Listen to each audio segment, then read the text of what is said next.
glad that you guys are here. As we wrap up, it's a little bittersweet, our series, Tribes. We've been looking at what does it mean to live in community with other people, and that phrasing in and of itself is like, what does that even mean?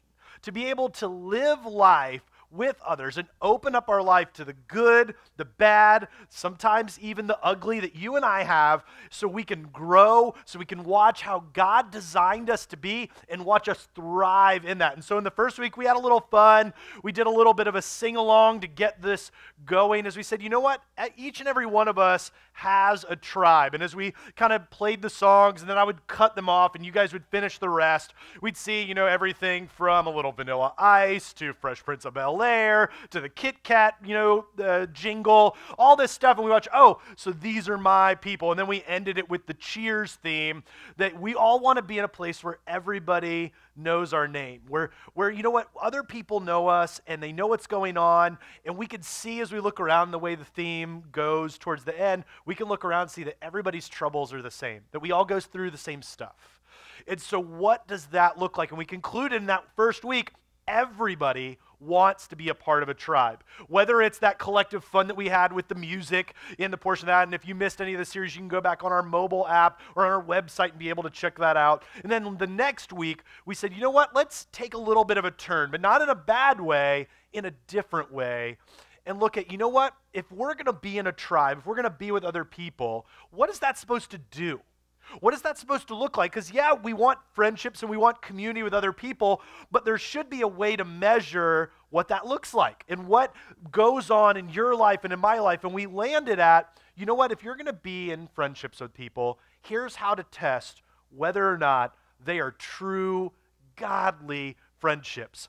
That they will yield and start watching as you connect with them a depth of character. That as people see, they go, man, you're just honorable, like you're kind, you are loving, there is something different about you that when you spend time with them, it creates a depth of character and it fosters inside of you a love for God. That the way that you move, the way that you act, the things that, and I'm not saying that you are like full in, like, whoa, awesome, I'm on Team Jesus, I do everything, but that as you're watching your life, that people would go, man, there's something different about you. You go, yeah, I've been connecting at this church and with people, and it's just begun to change me, and I can't even really describe it. And they go, man, I've noticed it. There is something different about you.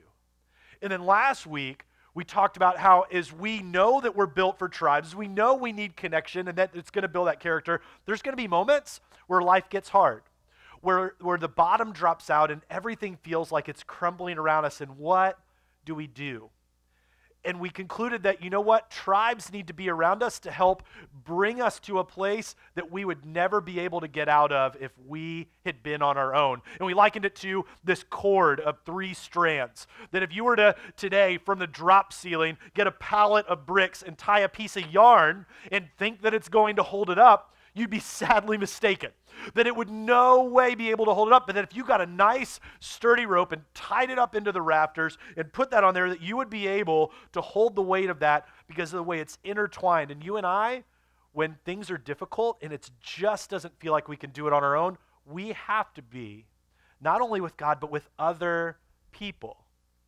And then in this week, it's going to be a little different. Normally, we jump out of the gate and go, hey, if you have a Bible, why don't you turn over to blah, blah, blah. And every week we open up the Bible, and so we want you to have one. And so please make sure to stop by the Get Connected table if you don't have one in the lobby and pick one up. But I was studying because this series has been hard for me. As an introvert, how many of you guys would say, and this will be funny to see, how many of you guys would say you're kind of more introverted? You lean that direction. See, I didn't expect any of you to even raise your hand. So that's pretty cool. Like, if you're an introvert, you're like, you ain't going to make me do nothing. I don't want to draw attention to myself. What is he doing right now? It's a trap. This kind of thing. But it's true, and I'm in that camp. I'm in that, like, God plays a mean trick, and I moonlight as an extrovert for 30 minutes, and then I go hide away. Because God has built in me this, it's different for me, and you know this, but even an extrovert, it's hard to be around people. And so we go, I've been reading, going, how do we wrap this series up? As we were planning this months in advance, how do we wrap this series up to really drive home what it means to be in community? Because people go, They ask two questions. I want to know other people well. I want to be a part of a tribe, and I want to get deep. And usually when people say, I want to get deep or I want to grow, what they mean is, I want knowledge, I want study, I want these tangible things. And I started reading, what is the outcome of community? What is the outcome of a tribe? And how do we keep fostering that? What's the secret sauce? What's that sauce that just in life would get us to a place that's different than we ever thought we could be with a tribe? And while some of these passages came to mind as I was studying, over in the New Testament in 1 Thessalonians, it says, therefore encourage one another and build each other up, just as in fact you are doing.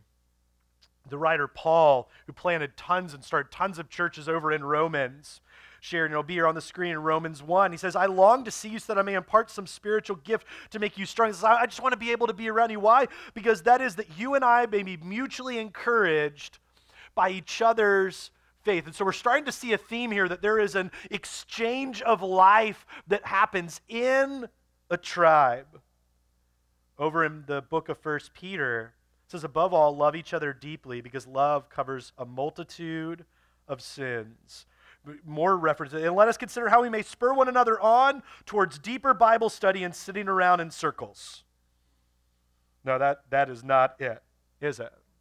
Let's see how we can spur one another on to love and towards good deeds, action, being invested in other people's lives, taking time for others. And what's going to happen? Well, because life is going to happen, anxiety weighs down the heart. But what should we do? But a kind word cheers it up. Speaking into someone's life, not going, hey, you're really down? You should come to my Bible study. We should sit around and talk about how to find joy instead of how could I take you out and grab you some ice cream and a meal and just sit and listen, because I know life is really hard for you. And then I urge you, brothers and sisters, warn those who are idle and disruptive, encourage the disheartened. Basically saying, listen, if there's other people around you that want to be spurred on in faith, if you want to dive, quote unquote, deeper, what does it look like? Well, if they're basically sitting and just feeling like stagnant, kind of, if you've ever driven around the Ocean Lakes neighborhood or even around town, you've seen some of the little canals and some of the neighborhood ponds. The water doesn't move a whole lot there. What you can see, this almost film over it. If you've ever gone fishing in those, please don't eat the fish. I would never trust it. They have all this stuff over them. Why? Because the water is not moving. Sometimes we feel like that in life. We feel like we've just been sitting and it just feel, we feel idle, disrupted. Encourage the disheartened, help the weak, be patient with everyone. We could stop right there and be done, and that would wreck our week, right? To be patient with everyone. If there's this life exchange, patient with everyone. You mean everyone? Like my spouse? Yes, everyone. You mean my kids? Everyone. You mean my neighbor? Everyone. You mean my boss? Everyone. You mean that person at the office or at the job site or at the mom-dad carpool lane at the bus stop or whatever, that person that's really annoying, that sometimes gets up real too close to talking, that whatever, that everyone. And so what do we do in connection? And I love the way the writer puts it in the Old Testament book of Proverbs. Whoever brings blessing will be enriched. The secret sauce is right here in one sentence. And one who waters, not one who pours into themselves, but one who waters, pours into others, will himself be watered. He who pours into other people, you'll be refreshed. What is the secret to tribes? What is the secret to growing in God? What is the secret to having depth? It's not more podcasts. It's not more worship. It's not more of a speaker that's better than me. It's not more of all of this stuff. It's taking your life and pouring it out. I've learned this pretty well. I've taken up some hobbies. A few weeks ago, I talked about how I've taken up woodworking and whittling. I want to be able to carve stuff. I'm turning into a very old man, and I love it. It's been really great. I'm waiting for like whenever I get that card that allows me to hike my pants up to my third rib, wear Argyle socks, and yell at kids to get off my lawn. Then I'll officially arrive. But until then, I've been taking up this stuff and I've been reading these books and doing these things. And one of the other things I've been doing is gardening. Now, again, when I used to hear about gardening, I was like, meh, whatever. Now, I love it. But we went out and we got all these different size pots and we got some different plants and everything and put them all out and we planted our stuff. We're like, cool. Like, that's what you do, right? That's it. And we were good. Oh, no. About a week in, I started looking at the plants and they were all like scattered across our deck, but they were all directly in the sunlight for most of the day. And I started watching as all of the leaves were getting a little bit like, they basically looked like they were burning up. Now I'm like, I'm watering these suckers every day. I don't understand the problem. So I started doing some reading and whatever, and I was like, oh, they're getting way too much sunlight. They only need direct sunlight for just a few hours a day. So I'm like, man, I have to shift them. Well, the other thing that I realized as I started doing it, I was watering these things, and they started to still look sick, which is why I brought the cookie sheet. I had no idea that when you water stuff, that you have to put a bunch of holes in the bottom of it to let some of the water get out, because essentially you can drown a plant. Some of you go, I watered it and it died. It's because you drown your plant. You're just like, I'm sending you, dun, dun, dun, dun, dun. You just killed it. You just killed your plant. You're like, I watered it, what happened? It was you. It wasn't them, it was you. And so I realized, I'm like, oh man, so I'm drilling holes in the bottom of all these pots, making sure everything's good. And what I noticed is as soon as I moved them into exactly what they needed, as soon as I had put the holes exactly where they needed to be to let some of that water drain but collect what it needed, all these things that they needed, showing them the attention and purpose, started watching. I've already had one kind of crop grow through. I'll tell you what, these are Hungarian wax peppers. These things are no joke, man.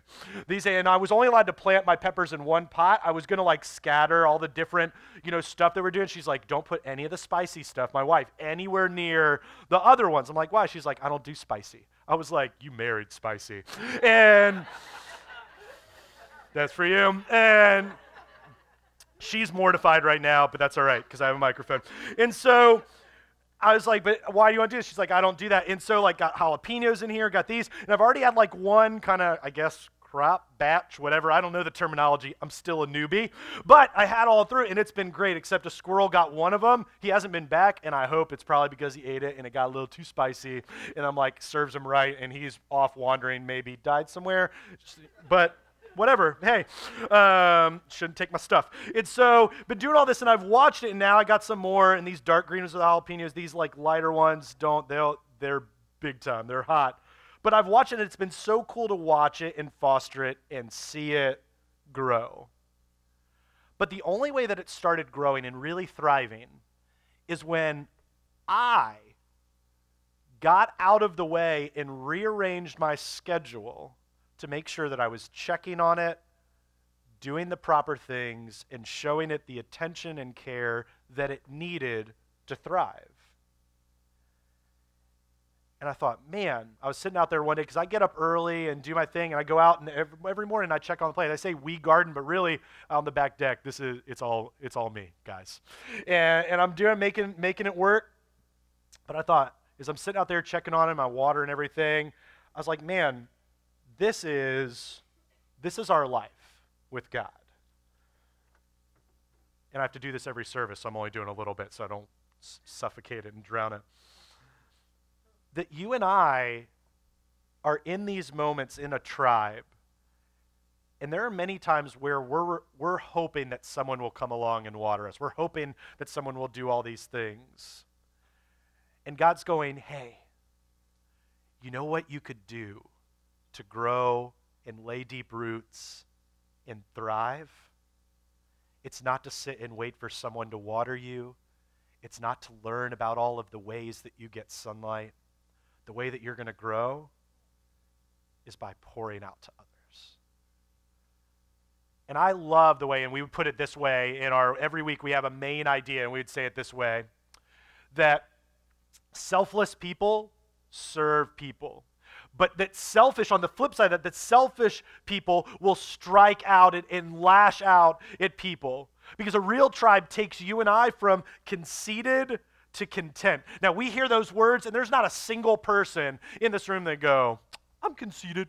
Like, nobody like signs up, and if we put 2 lines outside after service today, and we had one person standing there with a pole, and the top it said conceited, and the other one that had a pole and the content, there would be 0 people in the conceited line. Like, none of us would sign up for that gig, but we're actually going to unpack this a little bit about why, honestly, and I would say I'm in this boat too, that I have moments of selfishness and honestly a conceited streak in my life as opposed to being content. Now, I talk with believers frequently who say, I never want to be content in my faith. I always want to be searching for the next thing and the next moment, all this thing. I go, I think you've missed what the actual definition of content and contentment is. You see, being content in your faith is knowing that God, above all else, is the only one that satisfies. That he is the only person above all, through all, in this life that God satisfies above all else. That we would go, that I need nothing else other than God. Yeah, I'm married and that's great, but what would happen if I wasn't married? What would happen if my wife left her? What would happen if she passed away? Well, while I would be sad and whatever, my contentment, my satisfaction is in God above all else. It's so, like with my kids and everything else, for some of us we go, oh, my kids are my world. That's a scary place to be. Like, you love them and whatever, but if you have kids and you're married, hopefully, one, your kids shouldn't be the center of your world because they're going to move away one day and then the center of your world goes off. Then you're stuck with the person, I don't know, that let you have the kids in the first place. Should probably turn that around. I tell people all the time, they're like, you really say this? And it's true. I tell my daughters, I love you, but I love mommy more. They're like, how dare you? And I go, why? I was like, she was there before them. She'll be there after them. Hopefully, if I build a healthy relationship with my wife, then they go, man, I want to find somebody that loves me like daddy loves mommy. And I go, man, daddy loves, but it's a different relationship. If I love my kids more than I love my spouse, that's a side and that's free for you this morning. Like, make sure that, because we want to build that in there, because I want my soul to be content in God alone. And you're searching for that in all sorts of ways, and you're hoping that a tribe can fulfill that. Now, a tribe can spur you on, but that will not fulfill your soul. And this is, when it talks about being content, I love this. I was writing this in my notes, that a content soul is not found in control. Let me go to church. Let me go to Bible study. Let me do all these things. Let me read more. Let me listen more. Let me worship more. Oh, I got that new worship album. That's going to do it. Oh, I got that new Beth Moore study. Or I got that, like all this other stuff. If I do all this stuff, then I'm going to be fulfilled. I'm like, that's exhausting, guys. It is not going to be. Why do we do all that stuff? Because we want to have more knowledge and we want to have control. Nobody likes to not have control. Get out today when you're driving and all of a sudden the whole, everything in your transmission lets loose and your steering wheel won't work. Don't say I don't really, I don't care about not having control. Get on the road with all that not working. You'll sing a different tune. You'll be like, you'll freak out. Why? Because we love control. But here's the thing, to have a content soul, it's not about control, but about surrender. Surrendering the inner man, the inner woman, what's going on at your core to God, surrendering to his redeeming love, that's the only thing that satisfies. Surrendering to this tribe that can bring out the best in you, moving from conceited, self-fulfilling life to content, God-satisfying life. But let's rewind back, because there's something that pushes against that. And one of those things that pushes against that is that our selfishness will cause us to strike out at others. Now, they might say, I'm not really all that selfish, or I'm not conceited in that manner. And I've learned this lesson from our 2.5-year-old in this little thing right here. We have babies everywhere. If you know us, never buy us a baby again. All right? Like, all these people are like, oh, we bought you guys, we thought your daughter might like us. Stop it. All right? Like, if you know us, please stop, because we have babies everywhere. Like, I trip over them, I step on them in the middle of the night, they make me want to say not nice things. It's so, don't buy us another baby. She has this baby, and she's sitting on the floor. She says, la, la, la, baby, baby, and all this stuff, and what kids do. And she's playing with the baby, and I know that I need them to go do something for me, X, Y, I don't even remember what it was. But, and we have daughters, they're 9, almost 7, and Kinley, who's 2.5. And so I ask our oldest, Chloe, I need you to do whatever. And she's like, yes, sir. Because she knows that, one, she's going to get paid for whatever she does, if she does something good. And so then I'm like, hey, Roxy, I need you to. And I'm like, Roxy!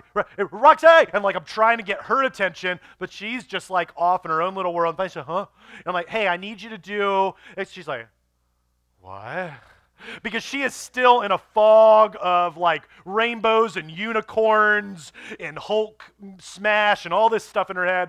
Finally, like, get it through to her. She goes, oh. And she gets up. And then I'm standing there, and all age-appropriate things I'm asking them to do. She's playing with the doll. Kinley, I need you to do this. Put the baby doll down and whatever. And so she's la, la, la, la, la. She listens to you. No. Rolls her little 2-year-old going on 30 eyes and goes back to playing with the baby. I'm like, oh, no, you didn't. So I begin telling him, like, Kinley, I need you to do this. Put down the baby. And so I'm on the verge of arguing with a 2-year-old. Like, I'm starting to get that frustrated. So she's doing that, and she finally looks up at me like I have totally inconvenienced her. And she looks up and she said, Daddy, I'm busy. And goes back to her. I'm like, oh, no, you didn't, child. I prayed for an extra dose of Jesus, the Holy Spirit. Like, I'm like, God, do what you need to do. And I'm like, and so I go over and snatch the baby. Now, I know you didn't hear in the news about World War III, but it unpacked and happened in my house. She's flailing wherever and doing this. And she is trying, like, she is flailing her arms because I have taken the baby. Total breakdown. I'm like, I don't know what to do with you, and I'm confining you. Put her over in timeout. And she's doing like kind of like flexing up, like, I'm like, that's going to end bad, child. And I'm like, whatever, you don't even know what you're thinking. And I go put the baby down and do it. Now, I'm busy. I can't do it. Now, that is comical because she's 2. And she's down and playing. But me as her father, I have asked her something that I need for her to do because I know better for her well-being and I know what's going to be best for her. And God has something for you in a tribe, in a community of others, and he wants you to fulfill that in every possible way. Here's the problem with us. The number one thing that I hear from people when I try to encourage them, God wants you to be deep, and it has nothing to do with how much you know about the Bible. You want to know why? They're like, and they'll be coming for 2 months, 8 months, 5 years. I go, because there's these things that you're saying you want to go deeper. You've learned all kinds of stuff, and you're not doing it. What makes you think that learning more is going to make you do it? You're not doing it now. God wants this stuff for you, and what he wants you to do is pour your life into others. And what we say to God is he's going, I need you to, I want for you to, as we go, no, I'm too busy. What we're really saying to God, without saying it, is, I'm selfish, and I have a better plan than you. And I'm not saying this at you, I'm saying this with you. That there are moments in my life when I get down on the floor and I have stuff going on in my life between work and family and jobs and all of this stuff. And then God says, there's so-and-so that needs your time. And I go, no. I roll. I'm too busy. He goes, oh, you are? Well, whatever you have going on, I'm going to take it away. Because you need to realize, and what do? We strike back out at God. God, but why'd you do that? We shake our fists and we get angry. Because God desires for us to live in community, live in a tribe, and to listen to him and to move because he knows better for us than we know for ourselves in this little circle, but we decide that we know better and we continue to buck against him. When we lash out, we strike out, not only at him, but others. There's other people in your life that love you and love God and want to encourage you in that way, and you go, nah. I'm too busy to pour myself in to others. You see, but that's the beauty of a real tribe. A real tribe takes you from conceited, those things. Conceited simply means self-fulfilling, just satisfying in all regards. Conceited to content, that God is the one that satisfies. And I watched this play out in our house over a box of Cinnabon cereal. How many of you guys eat cereal still as adults and everything else? Yeah, quite a few. Like, I'm not a big, cereal person. My girls, This apparently, I don't know if it's laced with drugs or something, I'm not quite sure, but like they love this cereal. Like I'm not even a big like Cinnabon person. I know that's like almost blasphemy for some of you, but like I'm not, that's not where I'm at, but they love this and there's not very many places to get it. And so they have to order it from Amazon like pantry at like 4 boxes at a time is how it comes. And so this comes and it's like Cinnabon day, and all the Cinnabon comes, and they're just like, oh, Cinnabon, and I'm like, you guys are crazy.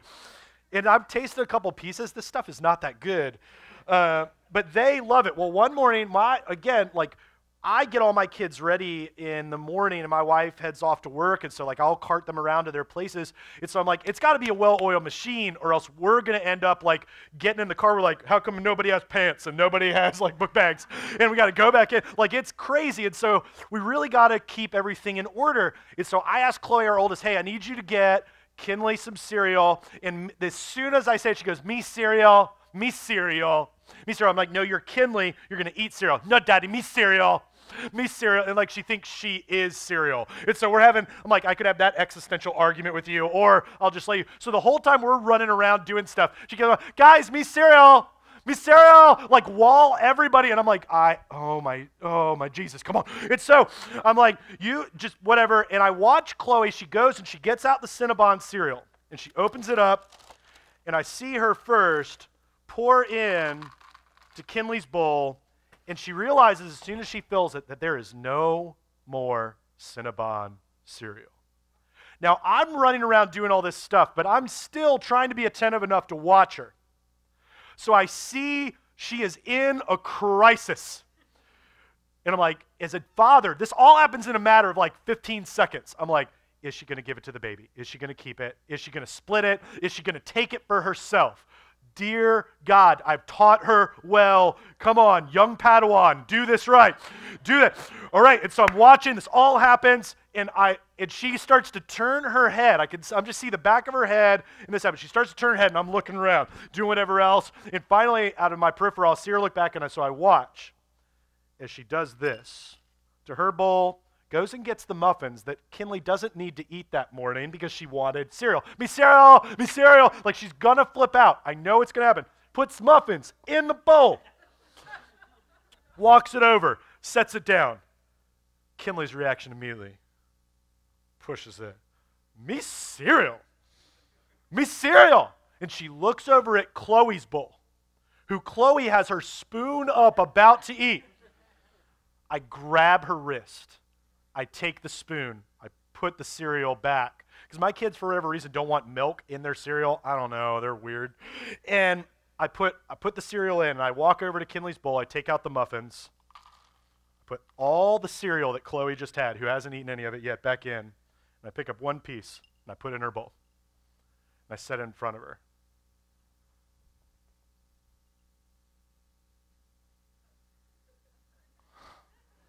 Are you serious right now? Daddy, that is one piece of cereal. I'm like, I watched you, and as soon as I said I watched you, her whole countenance changes because she knew she'd been caught. She thought I was just being mean. See, what she didn't know that I knew is that there were more cereal boxes of the exact same cereal because we buy it 40,000 at a time.